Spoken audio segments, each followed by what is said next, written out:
Kahit pa sinabi ni Deputy Director General Alan Purisima, bumababa ang bilang ng krimen, bawal magpakampante dahil naglipa na pa rin ang mga manloloko at magnanakaw.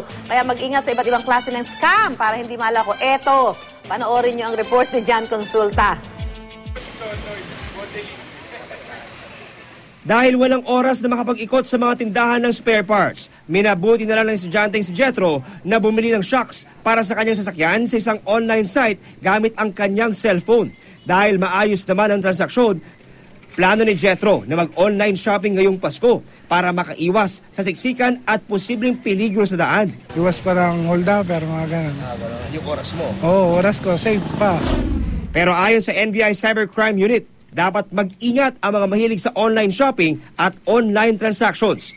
Sa pag-aaral nga na sinagawa ngayong taon ng security technology firm na McAfee, inilista nila ang tinaguriang 12 scams of Christmas, lalo't inaasahang dadami ang mag-shop online ngayong holiday season. Nandito yung sinasabi ng spirit of love, sasamantalahin to ng ating mga cybercriminals upang manggancho at makapanloko ng ibang mga tao. Active ang cybercrime team natin sa CIDG. Yan talagang we would like to cite them actually for the accomplishments na nagawa nila. Dapat daw may address ng tanggapan o establishmento ang katransaksyong nagbebenta ng produkto sa internet para di maloko. Huwag na huwag ibigay ang credit card details, lalo na ang impormasyong nakalagay sa likuran ng card. Marami po kami mga kasong na-encounter na nananakaw yung credit card info at ginagamit itong pambili. Yung iba, minimal lamang yung ginagamit na perang pambili.